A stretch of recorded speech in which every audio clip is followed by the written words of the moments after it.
Thank you very much. So thank you guys for coming out today on this little bit warm day, although it is nice and cool inside. We are very fortunate to have Dr. John Hubbard with us today. I'm assuming you live over in the Kentucky side, is that correct? Okay, so I'm going to give you a little bit of his bio. Welcome, ladies. He's a retired urologist who took the Oldham County Master Gardener course and became involved with the Creasy Mahan Nature Preserve in Goshen, Kentucky. He grew up on a small farm and always had a love for ferns. Ralph Archer, a noted local fern expert, was active at Creasy Mahan and, besides teaching, donated all of his fern-related library materials to Creasy. With his guidance in managing 2 fern beds at Creasy, I began to give fern lectures.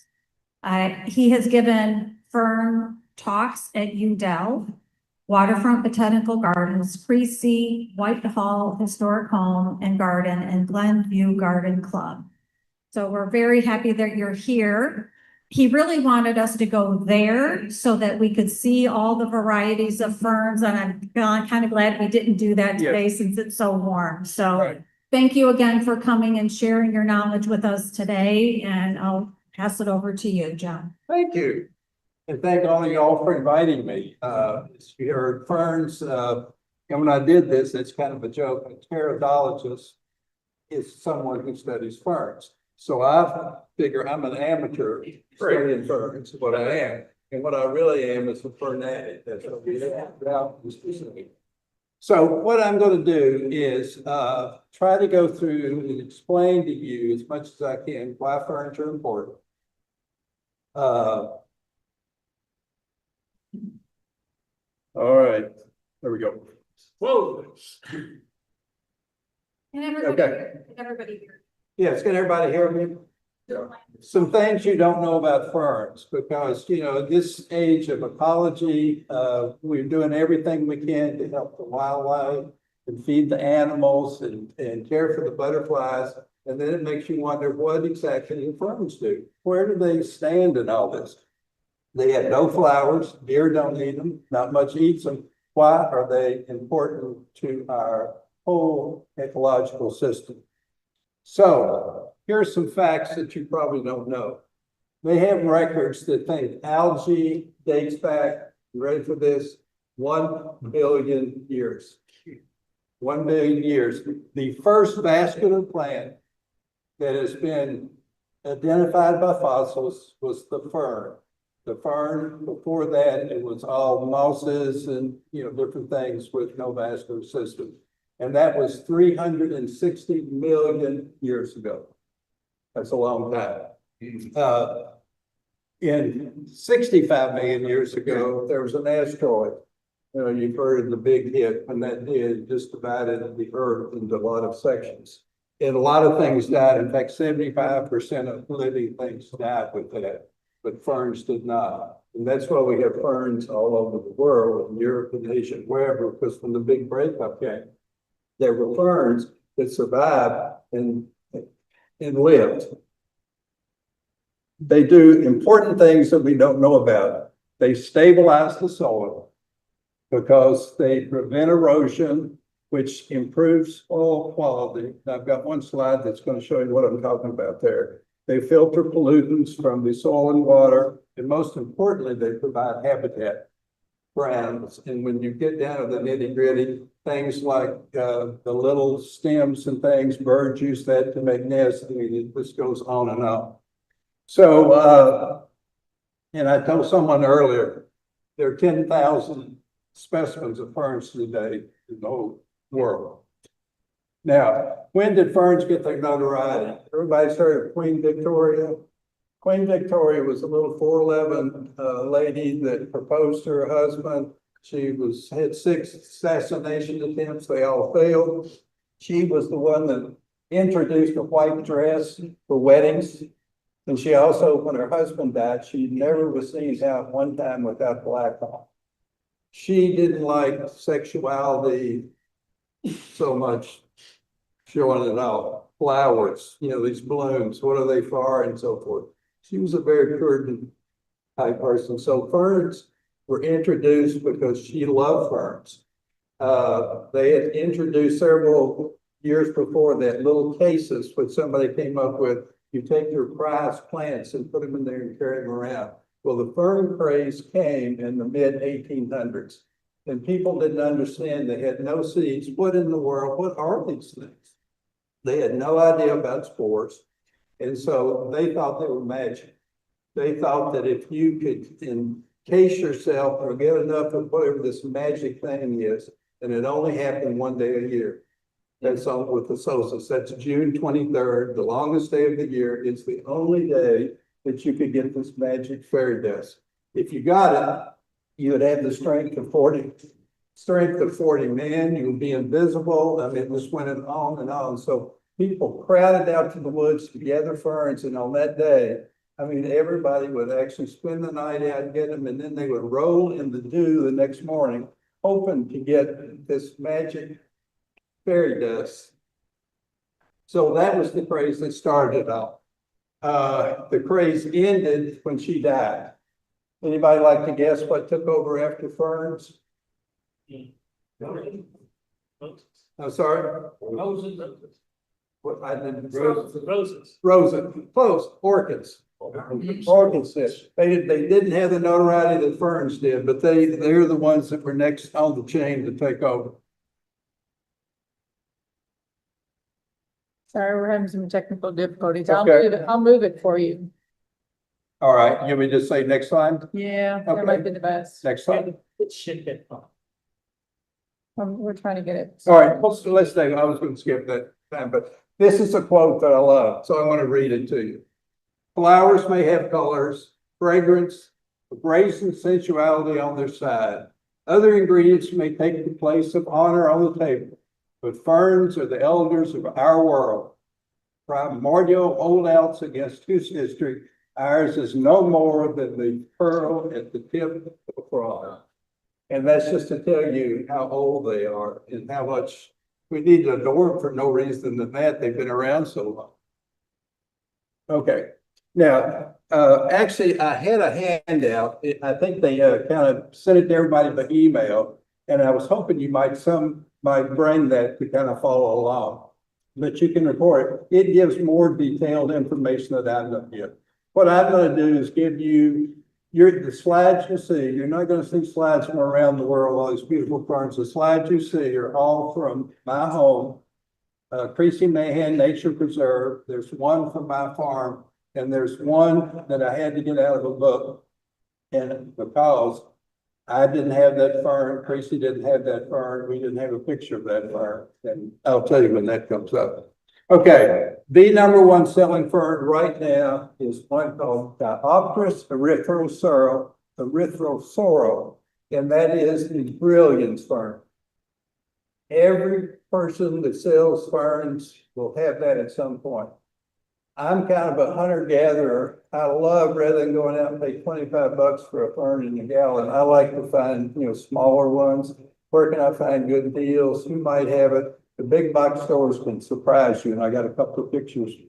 All of a sudden, in the middle of nowhere, they'll get a bunch of ferns to them. And, the problem is how to get there when to know when that happens. So this one is very available. It gets its color brilliance because it goes from pink, the little curls, the little fiddleheads that come up are pink, to a bronze color, to a lime color, to a dark green color. And they're just beautiful. I mean, they get tall. The ones in my garden, I think they're about 43 inches or something like that, which is a tall fern. Right.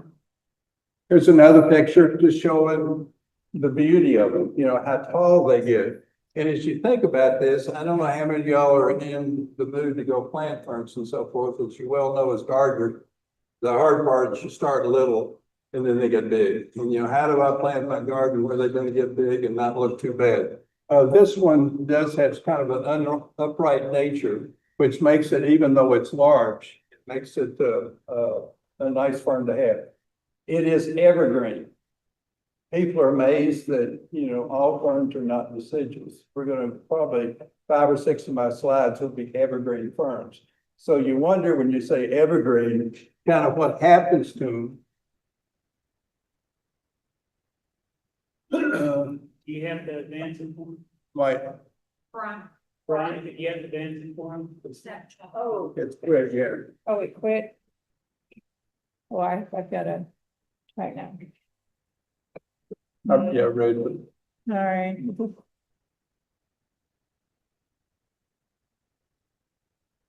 Okay, this is my house. This just shows in the later stages in dark green. My wife's going just kind of trying to tuck in there too. But it just, particularly if there's moisture, maybe that might be, if you're starting with ferns, that probably would be the best fern to get. Because you get beauty from start to finish. And then everybody should know what happens when winter comes. The ones, they are evergreen, they don't quite stay upright like that. So they just kind of fold down. They still are attractive. They still are alive. When they do that, you know, there's still a lot of little creatures and things under there that they're protecting and so forth. But so that would be probably, if you're going to buy a new fern, that would be the number one I would say buy.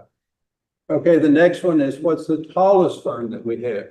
This is called Diopteris x australis, which is a Dixie wood fern. They will get about this high. They can get up to 4 feet.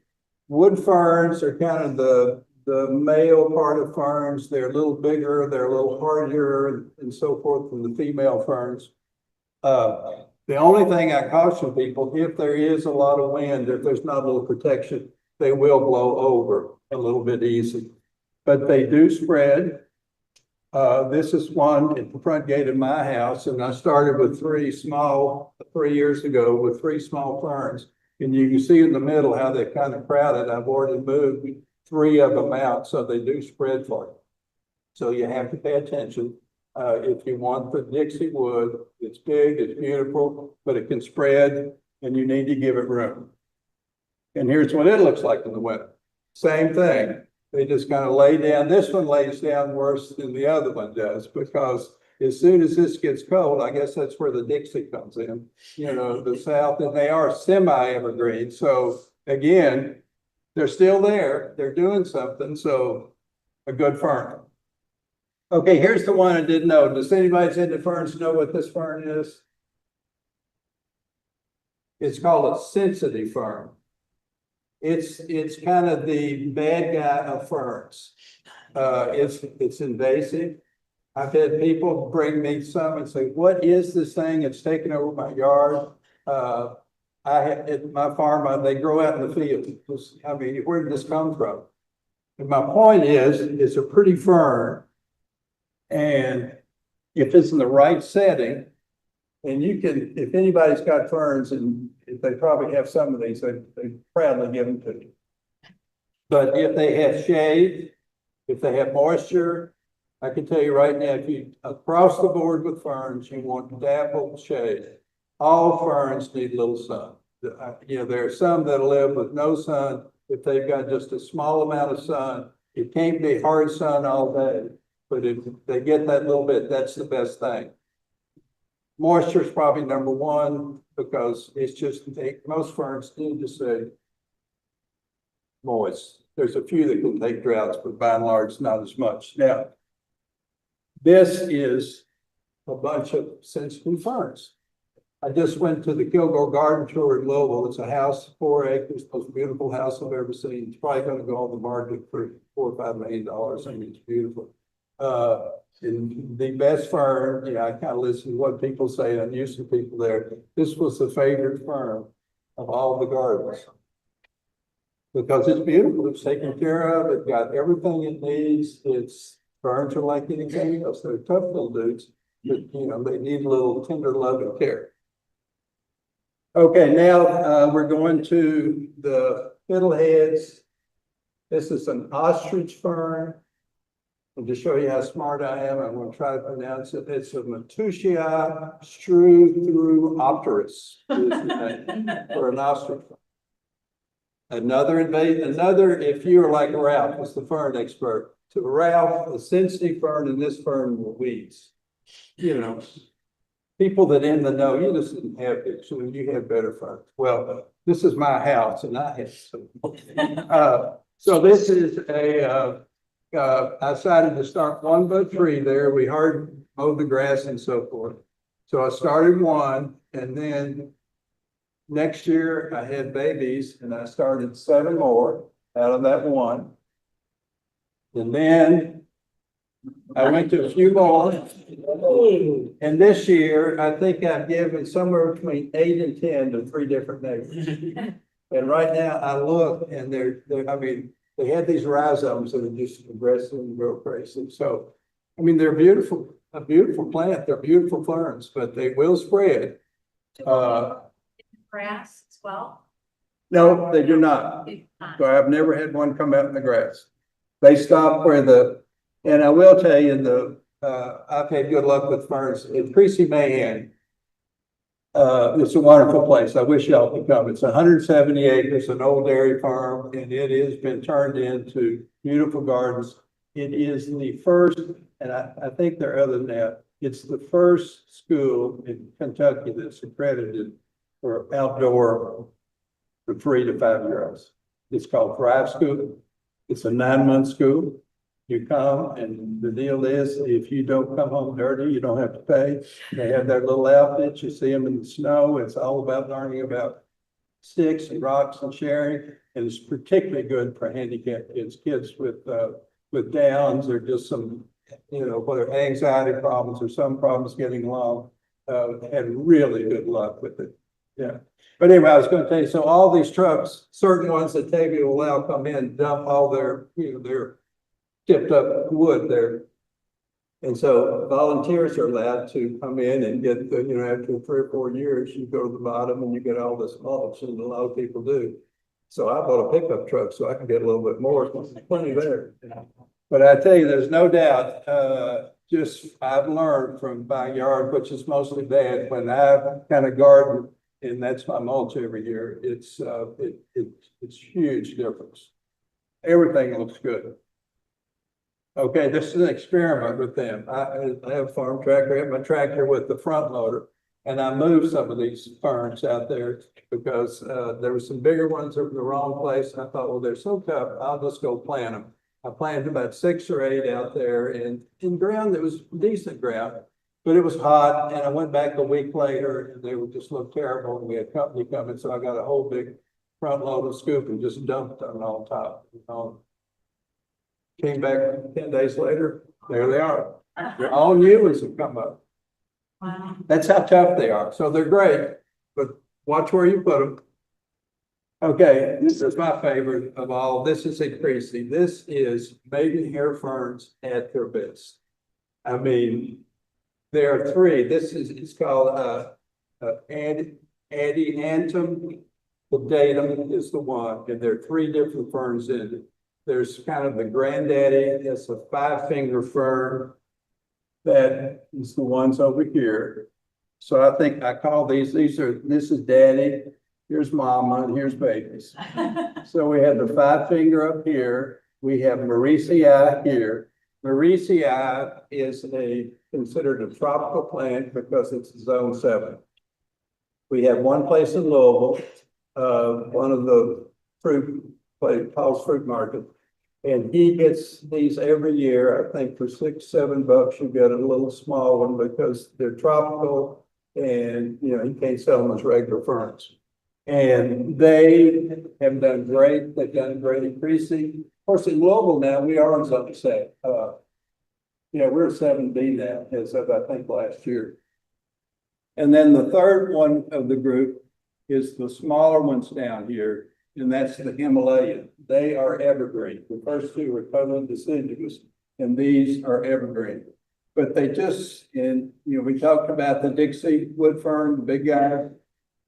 That's them back there. Great backdrop for anything like that. It's kind of like a cascade or a waterfall coming down with these.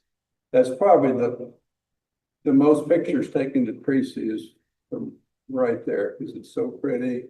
And here's just another view with the log and brought in and so forth. So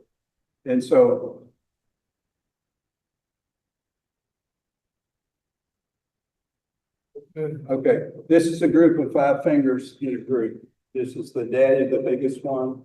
And the five fingers, it's like a little, well, you can, let me show you the picture so you maybe see what. See, that's the shape of it. And some of the bigger and the old ones have more than five fingers, but in the olden days, they said that's what they put on children when they dress up. That was a prank. They put their little ferns on their head. So that's the way a mature five finger looks like. This is the middle one, Mauritii. It's a hybrid, it's sterile, but it creeps easy. You propagate that by division. Again, zone 7, good for us. Had great, you saw creases, huge amount. They grow well, done well there. And here this is the one I put in last year in this year picture, and you can see all the green. It's already starting to spread.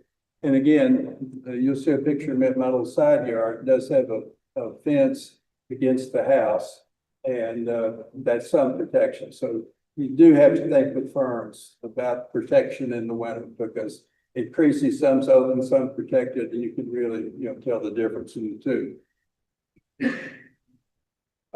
This is the Himalayan, this is the little one. They kind of look the same as far as their little leaflets look, but when you get to know them a little bit, you can tell them in the size. This one's always small. The Mauritii is like 18. The five fingers about 24 inches. The next one, the Mauritii, is 18 inches, and then this little guy would be lucky to get up to 12 inches. It's mainly around 8 inches. Okay. Now we're going to the Ethereums, which are mainly the lady ferns. And it's an Ethereum Felix Nata. And there are a lot of cultivars in there. But these are the ferns. This particularly was one of Ralph's favorite. A lady fern, and let me back up just a minute. When I did this, I asked Shelley to tell me who you all bought your ferns from and so forth. So I got the list from Grantline on all the ferns they have in McCoy. And she has just three, but really good ones. She has Lady, Tassel, and maybe Dixie Wood. The three she has are really good. I can't remember the third one. And then Grantline is a big line. And then I was going to ask somebody, I went to their fern sale this year, somebody from New Albany, and they were on the list. It's what? Yeah. It's called New Blooms? Yes, New Blooms. Out of the blue, I got a pamphlet there and went up to their on-site sale. And I tell you, that really made really nice things. There was a grass I've been looking for, and I've looked everywhere. And that's why I went, just to get this. And I bought a couple of nice ghost ferns there. I'd like to know his name and number, if anybody would know that. Yeah, I would like to have that. Okay, so the lady fern, nice fern, beautiful. They go by the stems. And the little leaflets are a lot of sun, but with the lady ferns, ladies being ladies, we need color. And you need a little something different in there. So, yeah, this again is my little side yard, and this is the lady fern there. I started with 3. I've moved, I think, 2 or 3 over here. Really spreads nicely, really needs a lot of water. I've never even thought of this till this happened, but this side of the house here, my sump pump comes out right there. You talk about ferns loving moist all the time. And I think that's one reason they've done so well. And I'm going to tell you, that's called a cinnamon fern. And I think I bought that from Grantline. That started as a little bitty one. Moisture, and then kind of it sounds like it's the royal fern. That's one, the same category as the cinnamon, that absolutely loves water. And that thing is going to have to move it. It's going to be too big for there. Okay, so we're in the Ethereums, kind of the lady ferns, different takes on it, different cultivars. And this one is called Ghost. And Ghost is It's kind of not much color, but it's kind of this pale, I don't know what we call that color right there, but it's more upright than the other lady ferns. And it's a great fern for contrast because it's that kind of pale color is different. That was Udell Plant of the Year 2 years ago, was the ghost fern. Now, this is kind of this is the one that made got a lot of attention. This fern is the only fern that's ever made Plant of the Year. The only fern. This is the Japanese painted fern. And of course, it got its notoriety because it does look like it's painted. It's beautiful with burgundy and the light leaflets, and they can get sunburned. I've noticed that how much sun they get, they can be darker, they can be lighter. And after that started, they're in that category, just with a little difference. There's burgundy and lace, there's silver falls, there's one called apple court that has the little crest, the little, frillies on the end. So they just keep coming up with new cultivars with this. Now, honestly, some of the Regal Red, a couple of them, sometimes it's hard to tell me the difference in those. But it's a very good seller. Probably a good number of people that you go buy ferns would probably have that fern. Now, this didn't show up as well as I wanted to. This is at Creasy.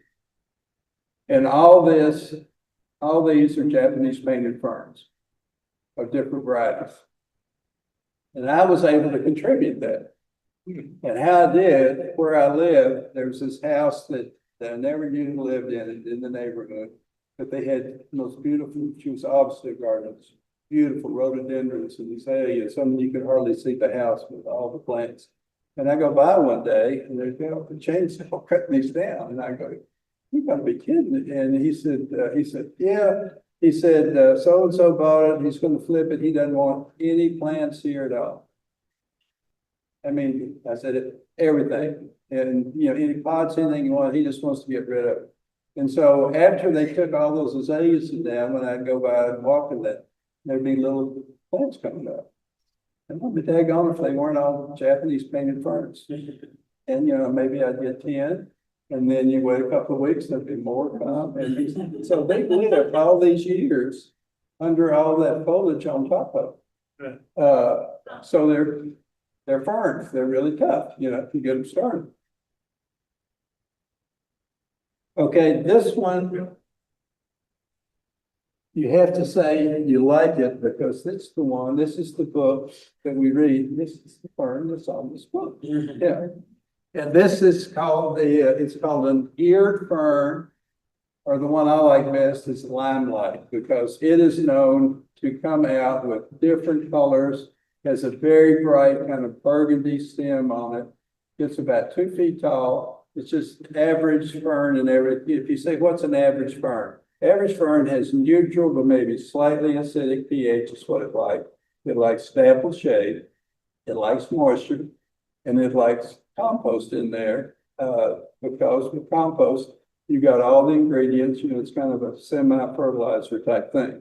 And this just fits into that. It's a little slow grower. We got a list, and I think what we do out of Creasy, we look and see what we want, and we order from Casa Flora, which is in Texas. And you can order 2 ways. You can get a 72 cell order or a 40 cell. We like the 40 cells. With 72, you got to really work with them before you put them in the ground. And so we get the 40s, and we got one coming in soon. And I think our one coming in's got Dixie and Northern Maidenhair and Tassel in it. And then everybody splits it with shipping and everything. These are small, but they're ready to go in the ground. They cost about $3 a piece. And so that's all the volunteers. That's one of the ways everybody gets thanked for what they're doing, is we all kind of vote on which ferns people want when we do this once or twice a year. And this was the one we got last year. Now, it's hard, it's like giving a talk. This is another great fern. This is my favorite. But this is close to my favorite. I do like the maidenhairs. This fern, okay, you need your imagination here a little bit, okay? And you gotta turn your head to look, so, look at this. If this one, let me find this, oh, here's the straight one. If you look at that real close, doesn't that look like Santa's sleigh with Santa Claus? Huh, baby? And then if we turn around and turn it the other way, which I can't find one, but doesn't it look like Santa and Santa's boot? And so this is a Christmas fern. And Christmas ferns are probably the best as far as keeping their greenery, but I'll show you that they go to the ground too. And this is what the pilgrims used in the old days to decorate for Christmas. If you walk through most woods in December, you're not going to see a lot of greenery there, but this fern will be there, and so that's what got the name Christmas fern. And then people with imaginations came up of these other things that their little, look like. This is a creasy. This is what a mature Christmas fern looks like. It circles the tree. It is without a doubt the most prevalent fern in the state of Kentucky in the woods. If you get them where they are, they're in abundance. Now, there's cool things, and I didn't get into all the spores and everything. How do you tell ferns? There's a lot of ways, but one of the ways is what their spores look like on the backside. And Christmas is very different, and you got to look hard here. But the brown here this is a Christmas fern. The brown here are spores. If you come down here lower, no spores. They have all their spores up top, so as the wind blows and so forth, it's so much easier to spread the spores to have more ferns. And that is very characteristic. Now here, this is my finding 2 weeks ago. At the farm at the very back, about 5 years ago, I was back there looking for a couple of Christmas ferns to move to a house. And I go into a big hole. I got my tractor stuck in a hole. So, somebody pulled me out, and I thought, I'm not going back there. Well, I went back the other day. I was just looking to see some other things, what else was growing. And I walked in. There was a little gap there that I walked in, and it's very wooded. It's kind of larger ravines. And this is the thing about holding and erosion and everything. I bet you I've got 200 of these ferns, but every ravine, they have them going all the way down the bottom. They're just stuck all the way down like this. This is my job. I'm keeping this. But it is just, and they're so pretty when this is, deep shade and so forth, dark green. And they say if you really want deep shade, you just don't have much sun at all, probably a Christmas fern is the best to go with. Okay, here's Christmas. Here's winter. They're laying down. I didn't have snow with this one. Christmas fern is the best it lays down. It's making its own compost. The next year's fern will grow up right in the middle. You don't need to cut those at all unless, we do, because you're looking at it. But in there, so year after year, the compost, and so they're just making their own good soil, and that's exactly the way they look. They're just flat on the ground. This is a tassel fern. Tassel fern is an evergreen fern. Got the tassel because the fronds come out. They have a more acute curl back, so they call them tassel.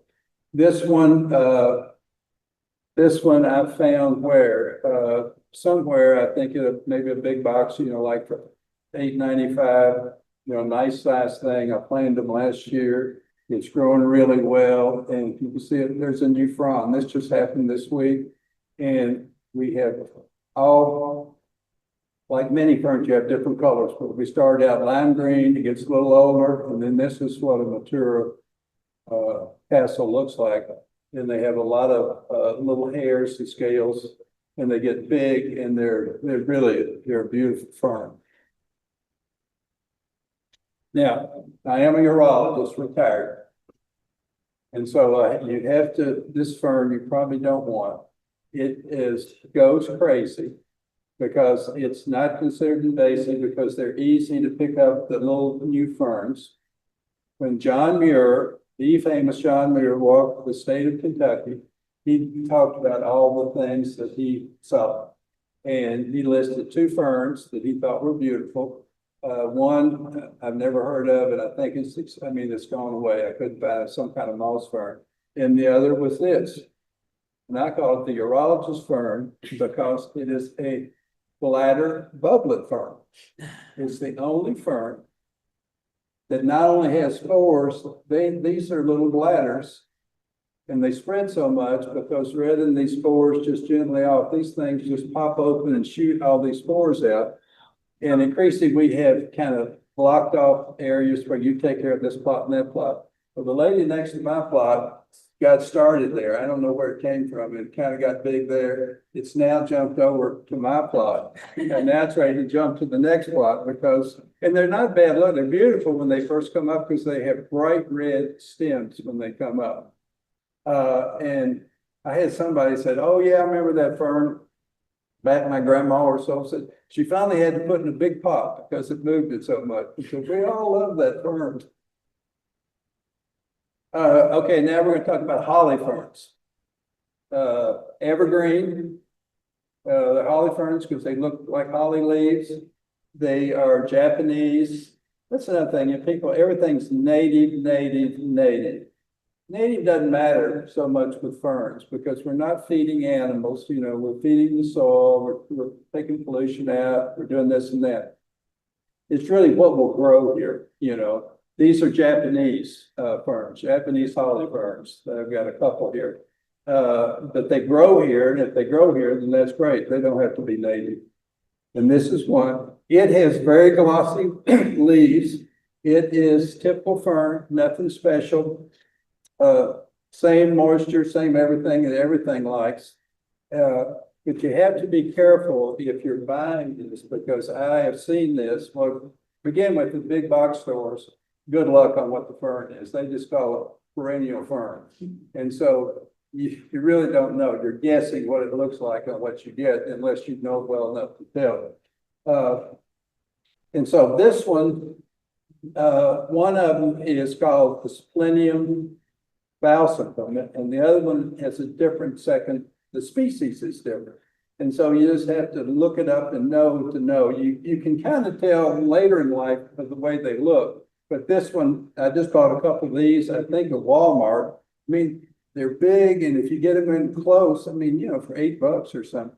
And I can tell it was this, but I've seen some that Tracy bought that we bought from somebody and they were mislaid. But this is called a fortune fern. It's Japanese, so it has something to do with fortune.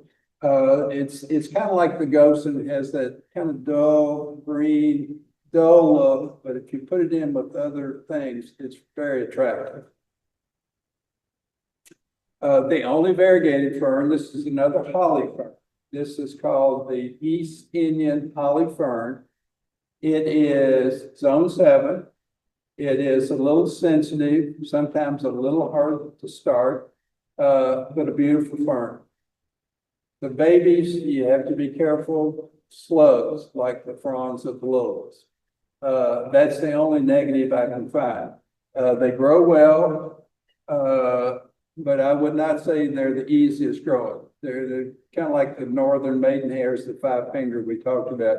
If you get them going, they're great, but they're a little hard to get going. Even that bladder fern that spreads so easily, it's hard to get started. But once it gets started, you can't stop it. Okay, so this is a beautiful fern, and this is 2 weeks ago. I walked into Lowe's looking for something else, and I walked by. They've just gotten a thing of 24 of an East Indian fern.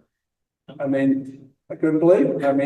You can't find these things, and so they're there. I'm waiting for a slug to get them, but that's an $8.95 fern. That you pay a lot of money. This is a McKinney fern. This is a fern that most everything I've talked about thus far, we can buy here. This one, it would be hard to buy.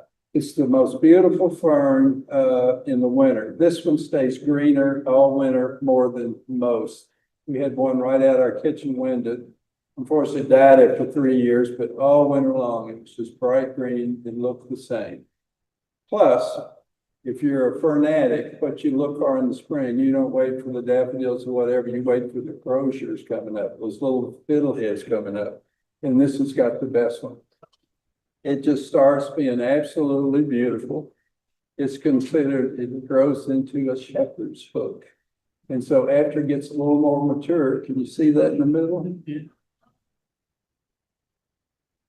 And it's a beautiful, but I tell you, that's when you see a bunch of those coming up all at once. Springtime's here. Okay, this is another one that we can't find, but it's a wonderful fern. It's called Cristata the King. And it's, we got some with we ordered some from the Casa thing and got these. And if you got it in water, I mean, it's the fastest growing. I bought it 1 year and this was, I took this picture last year. This was after 1 year. It looks like that. It can get up to 3 feet. And look at all the little crisscrossing. It has this, and then it has a little cresting at the end. Okay, another water ferns that like water. This is cinnamon fern. There are 4 ferns that have what we call a fertile frond. Rather than the little spores on the leaves, they have their own separate fronds that carry all the spores. And this happens in the sensitive fern and in the ostrich fern and in the cinnamon fern. And then there's one that I don't have, I can't get, it's called an interrupted fern. You have your leaflets, they're right in the middle, off the rachis, off the stem in the middle, then leaflets again.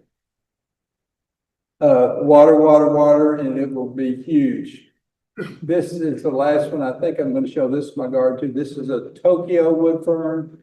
The Tokyo wood ferns, they have such beautiful base-like. I mean, it just kind of goes straight up. So it's great if you've got a place that, you know, you just need something to show the greenery. And pretty tall. It gets to close to 4 feet. And then it spreads too. There's a little new one coming on this year. And this is my last one. This was my celebration after I got into ferns. After the first year, December was terrible. New Year's Day, my fern made it, so we had a little fireworks show. That was my fern. He said, and this is the McKinney that I was talking about. That's what it looks like after going through a terrible December, snow on it, and I think about 5-degree temperature. And that's all I have to offer, but I'm happy to answer questions. Question?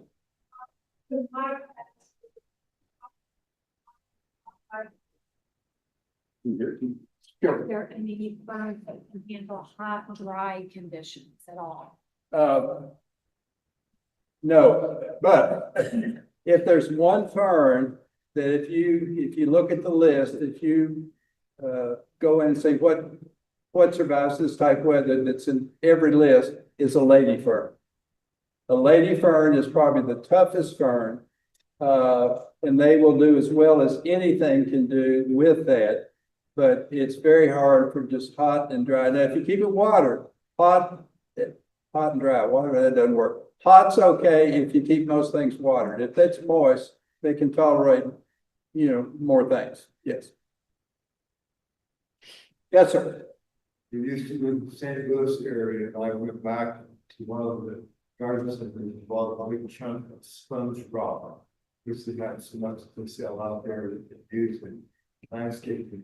Well, I've been noticing the last few years a tiny fern that only gets about 9 inches tall, about 1 inch wide, just a little fern.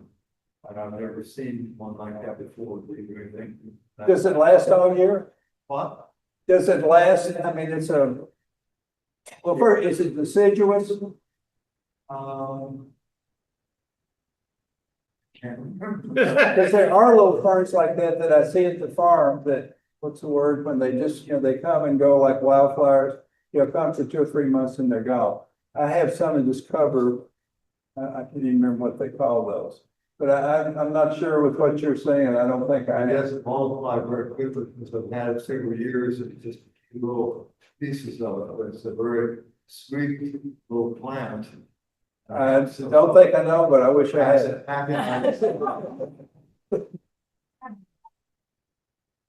Yes, sir. Is that Christmas fern native to this? Absolutely. Absolutely. It is, let's see, I think when they really go through native, we have about 12 native ferns. Anything, obviously, if it's got Japanese, or then it's not native fern. But it is, and as I said, it's the most popular, and it's just, if you got hillsides, I don't know why it loves that. I've found so many on creek banks going down. Christmas ferns are in heaven. Are the ferns irrigated? You have irrigation on your ferns? I do. I could get to, yeah, but yeah, I've got, as I say, Tracy, I've got ideal conditions. I've got all this free, mulch and compost that I can use for irrigation. So it's kind of cheating when I show this. Joe. Until fall. And you plant ferns up until fall. When- Yes and no. Depends on when you talk about fall. It's good to have your ferns to have a foundation before they go into the cold months.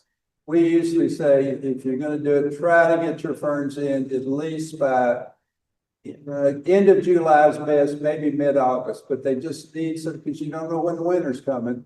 And if winter comes too quick and those old roots have established, and they're gone.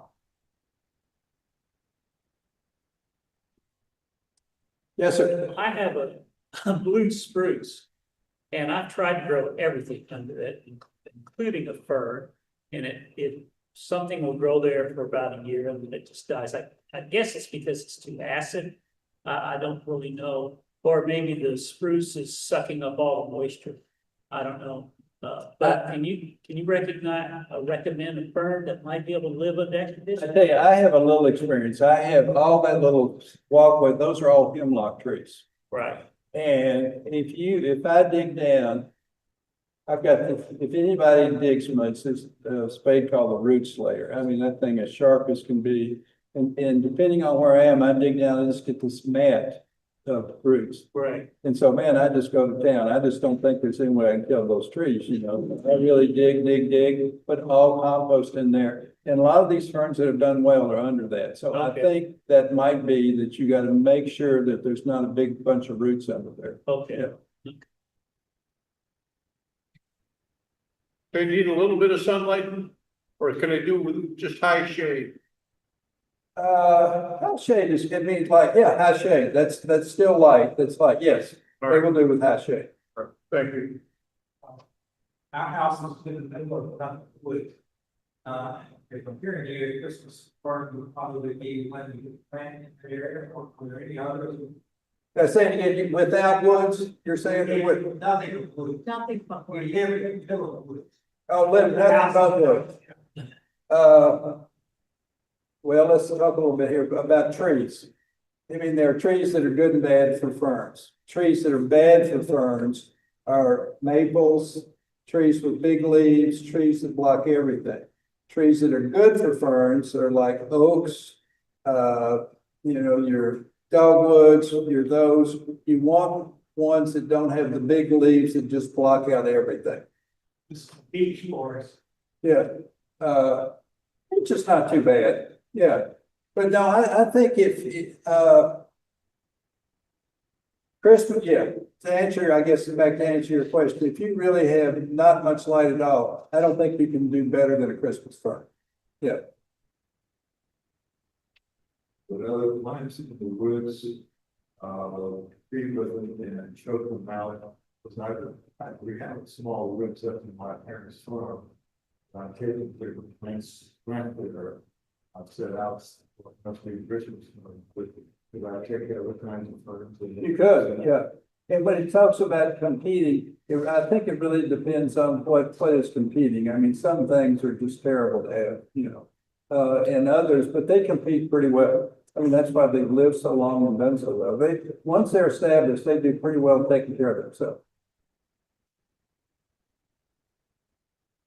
Now, if this is available, if you want this, you can go online. Everybody should have it and make a copy. It's just, everything I talked about is on here with just a little more knowledge about it. Yes. No. Yeah, if you go, if you go to the website, and you have the announcement that shows, I have his talk, it says ferns, it's underlined. If you click on that, it'll jump right to that PDF. And so you can download it and print it, and whatever you want to do with it, okay? So I just put that up today, so, I thought it was just the best way to distribute the information. Correct. Okay, and I'll leave it up there for a couple of weeks before we start talking about the next meeting. Okay? Tavia's head of precinct, and she's wonderful. You know, she's written books on wildflowers and everything. She made me bring this, so I wrote an article there's a doctor magazine that goes to probably 2,000 doctors, Southern Indiana and Kentucky. And they have a Louisville medicine magazine that comes out. And my doctor happened to be on the board. He said, you know, we've never had anything about nature, but you write a little something about nature. And so I did. And what it is, it's just one man's opinion of how bad I think we are off now, and what we can do, and, you know, kind of who do we look to. And really, a lot is about Doug Talman. How many people are familiar with Doug Talman? Doug Talman is the guru. He's the guy that walks with this crew and can tell you what tree and how many insects, how many caterpillars. It's all cataloged. I mean, white oak tree wins with 500 caterpillars in the next. And that's kind of the conclusion here is, you know, nobody's going to help us. I mean, nationally, nobody's going to help us. Our government's not going to help us. You know, they're kind of hindering us and so forth. So if you want a copy, I'll tell Tavia, I'll put them there and you can look at it. And tell her if you don't like it, it's her fault. So they can take one if they want? Sure, where should I leave it? I'll take them and then we'll put Yeah, it by the just- food maybe or something. Let me- Yes, if you want one, we'll just set some up here and if you guys want them, you can come and get them. Okay, is that all the questions we have? Anybody else on Zoom land? We're all good? Well, thank you again very You're much. welcome. I will invite you to precinct. Anytime you need to call them, I give fern tours there. You just call precinct, tell them you want one. I'd love to have you. And I mean, it's just a place to see. And by the way, there's, you know, the Bourbon Trail did pretty well in Kentucky. Made us billions of dollars with all that. But there's now a Kentucky Native Trail. And there's 12 sites in Kentucky that you can stop and you have little booklets, and if you can do all, you get a prize, and the precinct's one of them. Okay. So it's a big honor to get that. So if you ever want to come, we'll be glad to welcome you and show you around. Thank you. There's also small trade. Oh, yeah, I mean, it's everything. They've got 9 miles. They do the second biggest cross-country track meet in the state. Kids are running through the woods and everything. They have big Halloween. I mean, it's just really a special place. So what are its hours? 24/7, 365 days. a Oh, year. really? You can walk in there anytime? Oh, okay. I You didn't. can come in, you know, the facilities are open usual times, but yeah, it's an open place. Okay. You just come in and they just, well, I won't go into all of them, but we did raise some money. We got the really wonderful playground, all nature kind of theme like thing, particularly for handicapped kids. We've got these four things that people in wheelchairs and things can do, so. Okay. So just keep in mind, when the program committee is asking for things for us to attend, that would be a good one for us Yeah. to do next Love to year. have it. Yes, and what would be the best time of year maybe to do that? Well, let's see, Tavia gives a wonderful wildflower walk in spring. Let's see, spring or fall, you know, hot summer. I mean, June's good. I mean, the ferns are beautiful, the flowers are okay. And, yeah. Good, again, thank Okay, you very much, John. You're welcome to stay. We do have some snacks. We're gonna take a little break before we have our actual meeting, so if you want to stay and have a couple snacks I and talk. think I better go have to eat, and then my wife. Hey, Okay. All right, First man. thank you very much. Thank you again, thank you. Okay, so let's take about a 10-minute break to, if everyone would like to find a seat, please, with your snacks, so we can get this party started. Rock and roll. Disco was my era, sorry. Donna Summer. Demo. Like it all. I'm not fussy. I like it.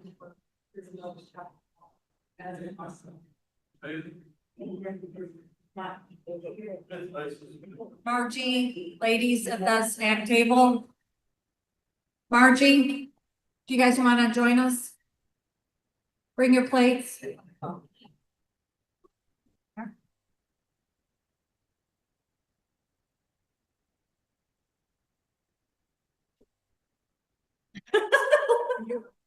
So welcome, everybody. Gosh, I thought he was so good. And you know, I'm a newbie, so some of this information is probably familiar to you guys, or you've heard it before. But I'm like a kid in a candy shop whenever we have these speakers. This is just like how much I don't know. You know, and I don't know a lot of things, but I'm always just amazed at how much I can learn. And I really do think that would be, he was kind of heartbroken that we weren't going there. Because that you could tell how much he loves ferns and how he would have loved to have shown us, because he even talked about possibly bringing samples in, but he said, I just don't think they're gonna make it. They'll curl up and we won't get the full effect. So yes, Bunny. You ever been there? I haven't. Well, and again, maybe that can be one of our things we do next year with the advanced training. And he was a great speaker, so maybe he could be our guide. So that would be nice. Take a trip. Have you? It's probably been a while though, right? Yeah, so I mean, it's not a bad idea to go again, because again, like he said, they grow fast, and I mean, it probably doesn't look anything like when you guys were there even 4 or 5 years ago. So yeah, pretty exciting stuff. We do have a wealth of everything here in this area of the country. So you guys are all very lucky, those of you guys that have lived here. So welcome again. We'll start our meeting. I guess I called to order. I did. And then Veronica. I know that. All right, we didn't have a business meeting in June, so I think we need to entertain a motion. The May meeting minutes were published. Entertain a motion to accept and we'll go through that. I'll make a motion. To Art, accept. right? I'm trying to remember everything's name. Second? I am used to it, sorry, Dave. You get the- All right, so the motion on the floor to accept the May meeting minutes, do I hear all ayes? All right. Nays? So there was not really, I mean, there was a June minutes, just kind of a summary of the picnic. I don't know if we wanted to approve that. It was just more of an information article. I think it's that. Worked for me. That I don't know about you guys. works for me. Yeah, because they all looked at me and said, are we having a meeting? And I said, I didn't know we had to have one, so I guess we're not. They asked me, I'm like, no, I thought this was just a party. We typically don't, so, okay, good, I didn't do such a bad job then, that's good. At winging it like I usually do. Well, Mr. Mike Broadfur is not here tonight because him and his wife are in Iceland. He did tell me they barely made their flight, connection in Chicago, so they did get on, but they are there. So he just wanted us to go over the monthly report. If you have any questions though, I probably can't answer them, and you could probably just send me an email. He is checking emails while he's over there. I told him not to. I said, when you spend that much money on a vacation, you should just check out. I'm a firm believer of that. Yeah, I mean, he's just seriously, just check out and enjoy it. So, so we had a beginning balance of 25,792. receipts from Pollinator Day t-shirts, $10, the picnic, 50, the Oxmoor Farm Tour, which I did attend, and it was amazing. It was really hot that day, and they did a nice job of showing us the gardens, but really went through the house. It was stunning. The library, I could have sat in all day. Yeah, if you've never been there, try to see if you can do it, because the library in itself was just phenomenal. Oh, you moved it on me. Total receipts of 22. Disbursements, miscellaneous of 45. The filings for our license to sell plants. Tech website. That's an annual renewal. That's an annual renewal, I'm being told. Fairmount Garden. Spent $40. The farmers markets, I haven't been yet because I've been gone a lot, but are they doing well? Dave? Gardens, the farmers market doing good? Just had one, You've just had that but we have the one. this coming Saturday. Okay. And then, the picnic, which, again, a lot of people decided not to come because of the incoming storm that we got. Those of us that did go, we were very fortunate. We got out of there probably 20 minutes before it really hit hard. But with that being said, we had a whole box of chicken left over, and it was nice enough that our speaker, Katie Davidson, was able to take that box of chicken because she spoke about food insecurity. So she was actually able to take that box of chicken to one of the sites so that they could be could be distributed. So all was not lost. So it actually worked out pretty good. She walked up, well, I think it was Margie. Margie walked up to me and said, "What am I gonna do with the chicken?" And I said, "It's Katie. She'll know where to take it." So it worked out really nice. The youth master gardener, I'm hoping is going well. Kathy, she said the students seem to be pretty good. We got students from a couple different areas that we don't usually get, but it sounds like you have a good group of kids and as well as adults. Youth, total disbursements was 1370 and ending cash is 24,544. I probably gave that report a little differently than Mike does. I'm just saying. Don't tell him I said that. Okay, so next, any questions? Because if you have any, I can't answer them. You have to ask Mike. So the next person on the list is Miss Diane in the Tomato Festival. Speaking of money. I'm glad someone else is talking besides me. Thank you. All right, so our summer fundraiser is, of course, the Tomato Festival, which we're all getting excited about. It's just around the corner, 6 weeks from now.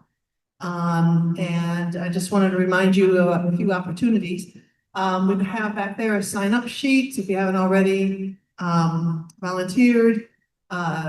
And people in Zoom land, you can email me. People have emailed and signed up, and I've got a list of people from last year who I'm going to bother to. So if your name is on any of my lists, expect an email from me sometime between now and when it starts, just to see if you're help. And there's lots of different things that you can do during the day. We need lots of volunteers on November, where am I at? August, thank you. I skipped over several months. August 17th, it's from 11 to 2. We start setting up at 9 o'clock in the morning and break down at 2. It's amazing how fast we can break it down. And let's see, next, advertising. We're starting to gear up advertising. And Saw the Facebook thing today. yes, if you're on Facebook, be sure to like us. We've got, we're starting to put things up on Facebook. Share the information. We'll try and put little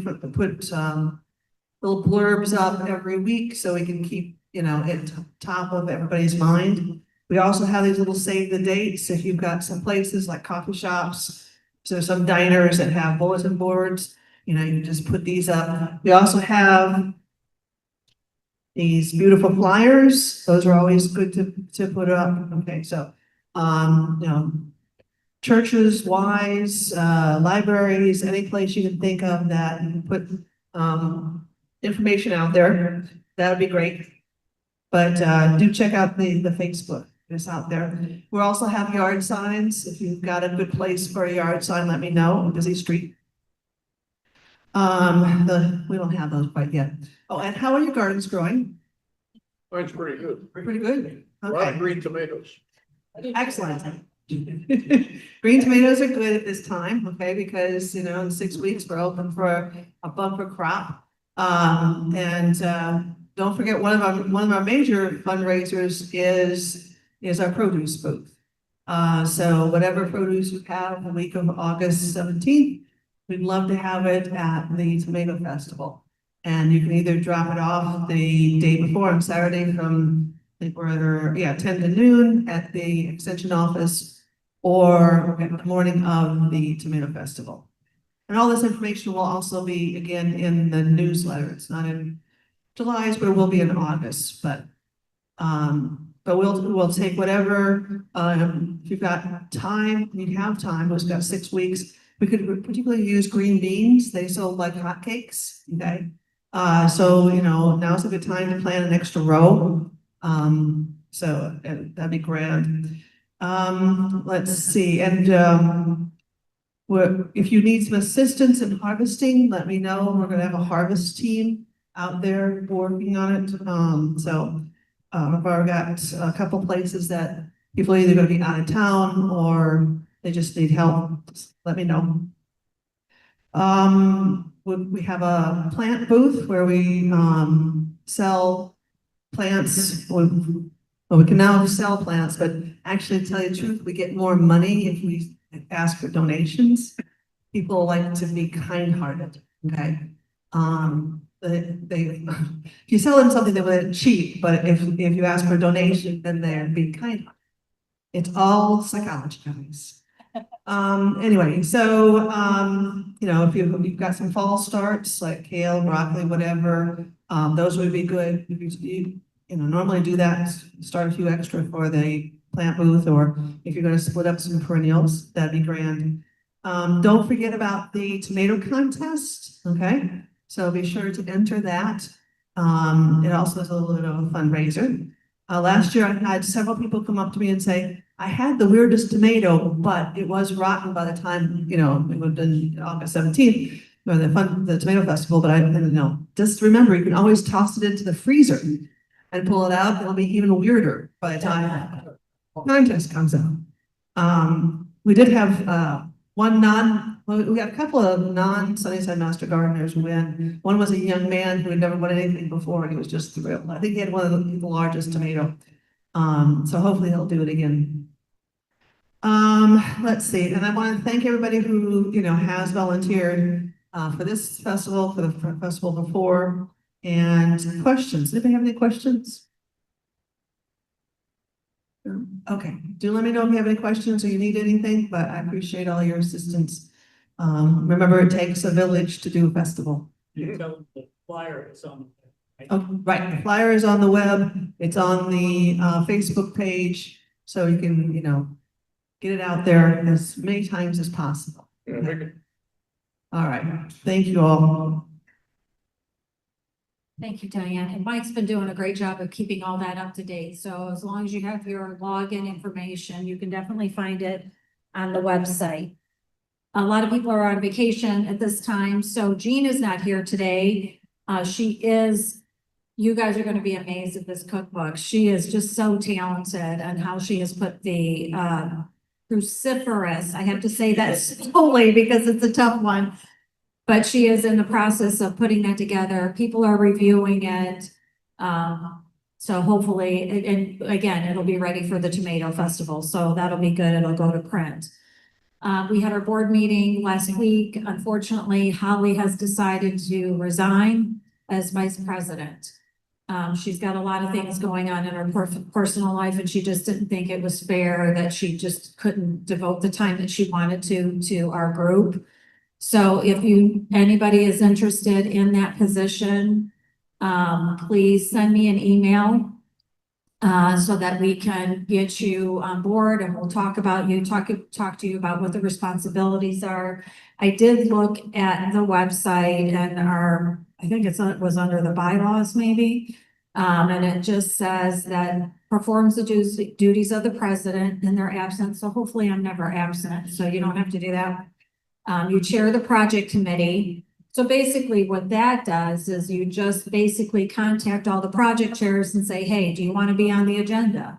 How are things going? Do you need anything? I mean, it's not very taxing, let's put it that way. And you have the rest of the board that'll assist you with anything that you guys might need as well.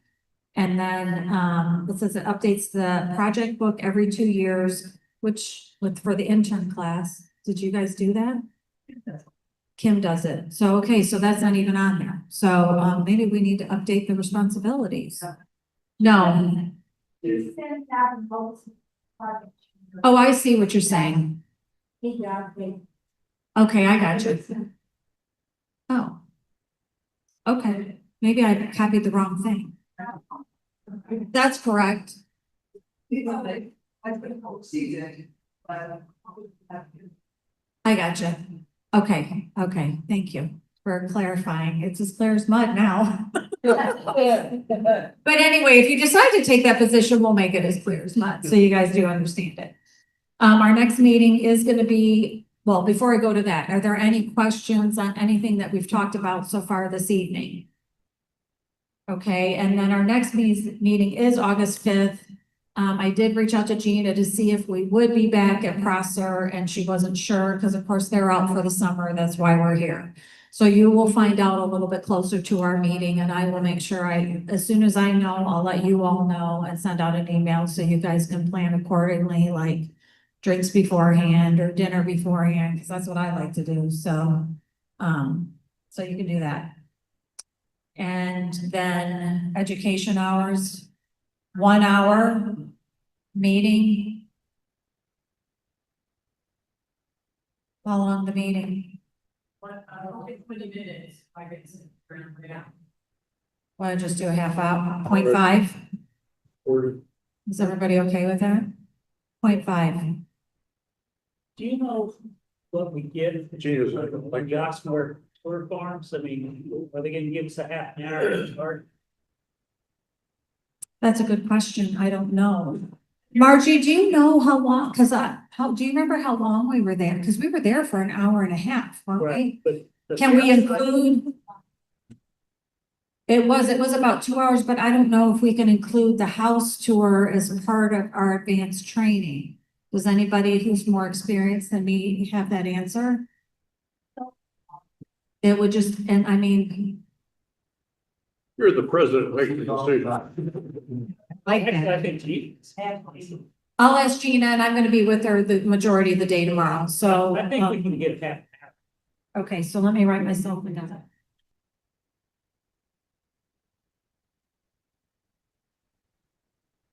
That was a good question, thank you. Yeah, I was just curious, because I didn't know what to put down. Okay, I think I already sent in like an hour and a half, to be honest, so she probably's not gonna approve it. Okay, so if anybody doesn't have any other questions, yes, Bob? We didn't have a meeting last time, I didn't get to announce. Some of you have been over to to Linda Luck and Ray Clark's garden in South Louisville. They grow 1,000 different varieties of daylilies. Sunday they had their open garden, but she invited people to come anytime. They'll have a lot of flowers for the next week or two. If you've never been there, it kind of blows your mind to see the beauty and how all the gardens, they have a lovely hosta garden. All of them are labeled and things. If you go down Bardstown Road, go past Bill Collins Ford, where Breckenridge Lane comes in, go on down to the next stoplight is Waterson Trail. So if you turn left, going east on Waterson Trail, just about a block or two where it makes a sharp turn to the right, you just keep going straight ahead between two gates, and that's Starlight Lane where they live, and up about a block or so on the ride up on the hill. And if you've never been there, it's quite amazing. They've hosted National Daylily Society tours, state tours and things, and everybody comes in, just can't believe how beautiful it is. Saturday evening, I went over to help her. We literally broke every blossom off of the daylilies. And after we finished, there was no blooms there. Because anything that was open on Saturday would have closed up by Sunday. When we went back over for Open Garden Sunday, there was this mass of color, all fresh, beautiful blossoms, so beautiful. But if you've never been there, you're welcome anytime to go and take friends. She does take orders if somebody wants to buy. She takes orders and they're very reasonable. Some places you might spend $25, $30, $40, and hers are about $10 to $12 a start. And as a way to add some plants to your bed. She has a lot of them that are repeat bloomers that are already starting to send up a new scape. The daylily is this tall, the new little scape is just starting to come. So when the first bloom is through, they'll be ready to start blooming again. But encourage you all to go and visit. So If you can give me the exact address, then I can send out an email, an exact address. And then I can send out an email that anybody, so I can share that information. Because if I'm not from here, so your explanation would not get me there. So if you can give me the exact address and then I'll email it to everybody tomorrow, okay? Did you? Okay. Yeah, but you know, I'm a newbie. I have to keep reminding you guys that I don't know. And I'm new to the area altogether. I mean, I moved here from Kansas, so what do I know? Does anybody, I saw another hand before Bob raised his. Does anybody else need to say something?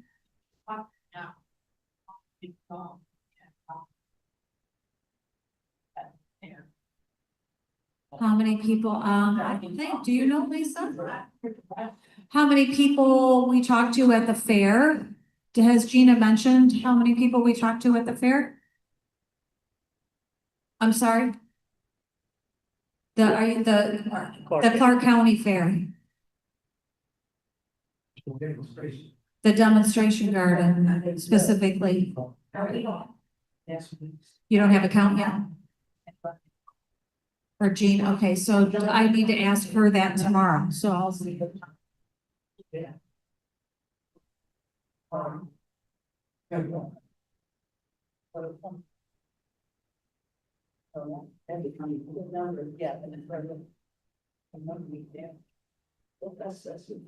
Okay, thank you. I'll ask her tomorrow and I'll get that information out as well, okay?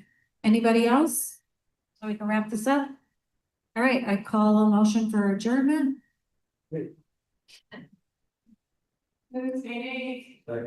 Okay, Kathy moves, Bob seconds. What do I say next? I always forget. All in favor? Everyone in favor. There you go. Finally came up. Anybody, opposed? Terrific. Have a great evening, guys. Safely drive home in this heat, please, and be careful.